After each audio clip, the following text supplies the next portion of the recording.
Hi everyone. Today I am going to be doing my part 3 video of my little mini series of my channel plans for the coming year of 2024, and this one is going to be briefly talking about some of my plans for my fountain pen content for the coming year. Now obviously if you've been following my channel for a while, you know my primary bread and butter, at least since I started making videos again in September 2021, has been for booktube and authortube and occasionally a few other related things. So this is a little bit of a divergence for me, but I guess you could kind of like say fountain pens are related to like authortube and stuff because, writing by hand in books, like they're written words, but whatever you want to see it, I'm just happy if people want to watch this new kind of content. And my main primary content will not become like fountain pen content, but I am really excited about doing some more videos about it, maybe like a few a month or like one a month, or we'll just see what happens. And it really magically hashgacha pratit, divine providence, worked out. So there are like 11 items on this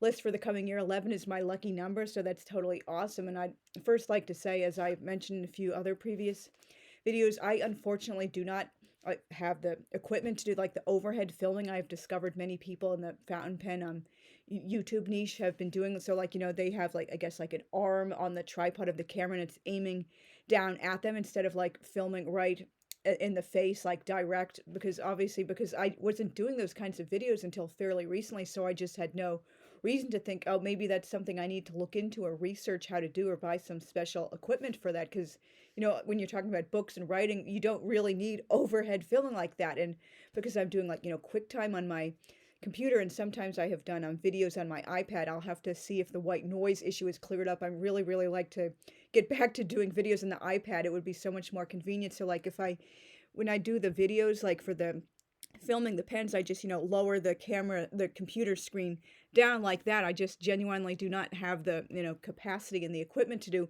overhead filming. And even if I put the computer on different sides, that still wouldn't look like totally natural. So I hope people will, stay with me as I like do this slow learning process for making a more fountain pen content. And so first and foremost, I'm really looking forward to doing like a pen tour. Now this would include also a couple of my roller balls, and I do still have some ballpoint pens, but obviously the main bread and butter would be like the fountain pens, and I do have a few more off camera that aren't here. You'll be seeing them in the thumbnails. I'm sorry, this is such like a small tight space for filming again, but when you're not in your own home, unfortunately you don't really have the luxury of like when and where you can film with like the place with the best light or like the most free space. This is just my little desk facing a window in my bedroom. And another video will be on my lessons learned. I'm going to try to get that one a top 11 too. I always add one extra to a top 10 list because 11 is my lucky number, and this would be both lessons learned like from my own firsthand experience. For example, like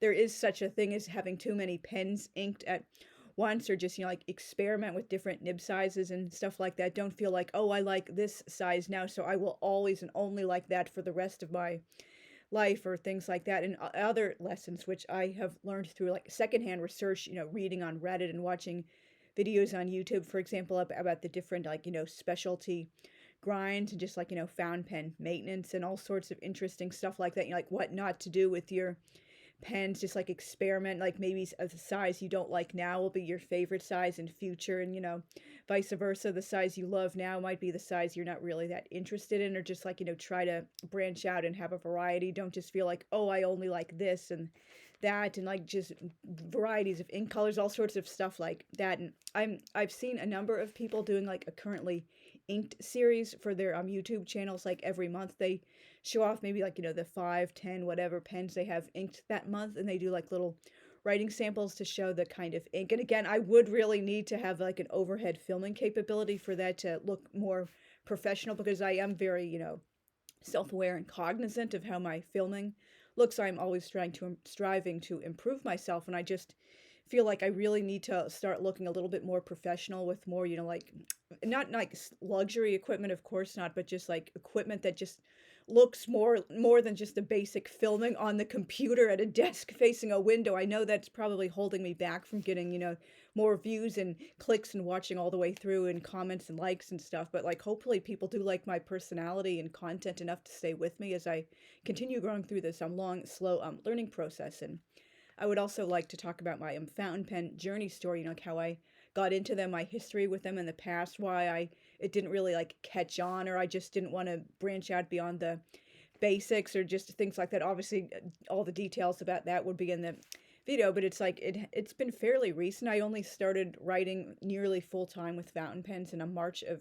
2019. So and I have so many now. I have probably close to 30. So yeah, obviously it's something just clicks along the way, and you realize this is really, I'm really digging this, and I want to branch out beyond the like the few basic like everyday carries I already have. Oh, this is pretty. I like different colored inks, and like different pens reflect my personality. So that would be a really obviously fun video to do. And I've on another video which I've seen many people doing, like purchases I regret or impulse buys, not necessarily to say I don't like these pens, or I deep down I regret buying them, but it's just like looking back, I probably wouldn't have bought them. I just bought them because, oh, this was like, oh, this looked cool for Halloween or something like this. Oh, this would be, cool to have because it's, a limited run edition and it has a special theme. But maybe that really isn't something that like 100% speaks to me. It was more like an impulse buy, and maybe I should have like thought about it more, just realized it's kind of cool, but there are other pens with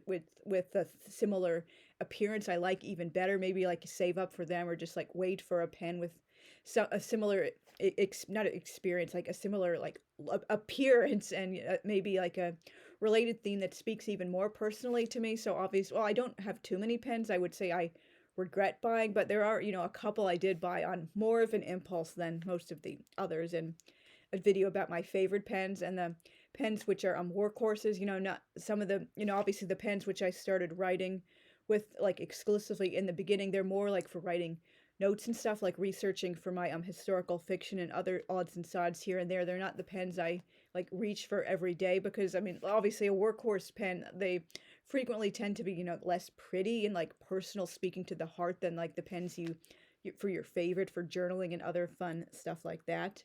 I would do a video about my wish list pens, as well as my grail pens, as well as like inks on the wish list. For example, I'm still looking to find an ink that is a true, proper red, that doesn't, look like it's kind of like, dark blood orange or brown once, the ink hits the paper, like an actual like bright, sunny, like strawberry red. But obviously, I realize it does like depend a bit on like nib size and the ink, whether it is wet or dry, or the type of paper, and like how hard you're pressing or whatever. So, but obviously that does like depend on a lot of things, but I really would like to add a nice like red to my collection, as well as a, a bright like orange, although I love the, the fire embers from Diamine. It's in like, I think it's probably married to my autumn leaves pen at this point. I think I might have, I talked about that in a couple of blog posts, how I was using it for like one particular character in my NaNoWriMo project, when I wrote scenes with her poor 18-year-old Razel in NYU Downtown Hospital in September 2001. But I'm again looking for a nice orange, and I'm also looking more into, maybe I could experiment with some earth tones, like, like browns, or maybe even a dark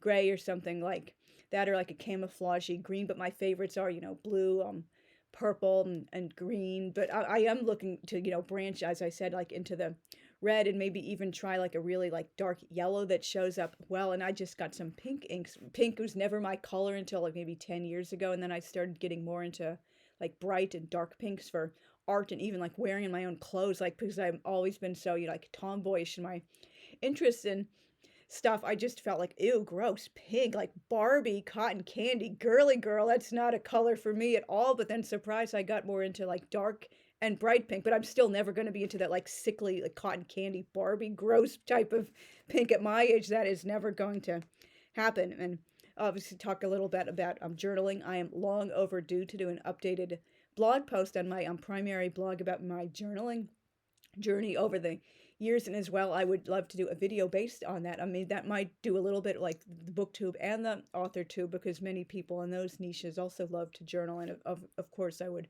like show the pens I like using for journaling most, as well as the notebooks and stuff like that. And I do have a recent video, I think about 2 months ago, like a chatty notebooks tour, like holding up a lot of the notebooks in my collection, particularly Peter Popper. This isn't mostly, these are mostly like, decorative artistic notebooks. They're not the plain like bread and butter, like everyday, like, normal notebooks, which I was using until like fairly recently, like 10 years ago or so, or whatever. And to do a video about like pen accessories, like pen stands, or like, pen cases, and, just fun stuff like that.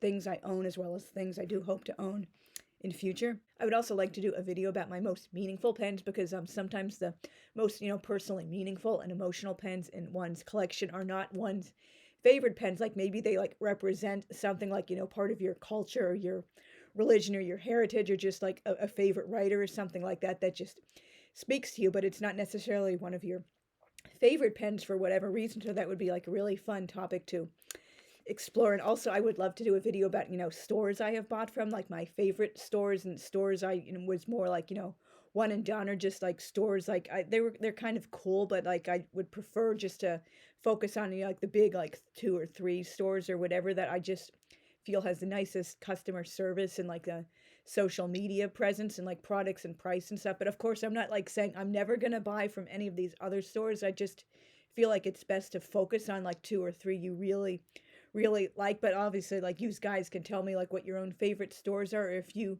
have, like, 5, 10 different stores you like buying from, and I would say why I enjoyed these stores, which, my favorite stores. I'm sorry this video is totally unscripted. Thank you very much for watching. I really do look forward to making these fountain pen videos in future. Like, tell me about your experience with making fountain pen videos, or using fountain pens yourself. Like, how have you found the YouTube fountain pen community? Just things like that. I really like seeing comments from you guys. It was really kind of disappointing, my most recent fountain pen video about my first time using a stub nib 1.1 millimeter. It has almost 300 views at the time of this filming, but not one comment. So like I was wondering, like, what did I do wrong with that video? Was it that bad nobody watched all the way through? So like I really do appreciate seeing comments from you guys, particularly when I'm, putting myself out there and trying something new beyond my usual booktube and authortube stuff. So thank you guys again very much for watching, and I will see you soon. Bye.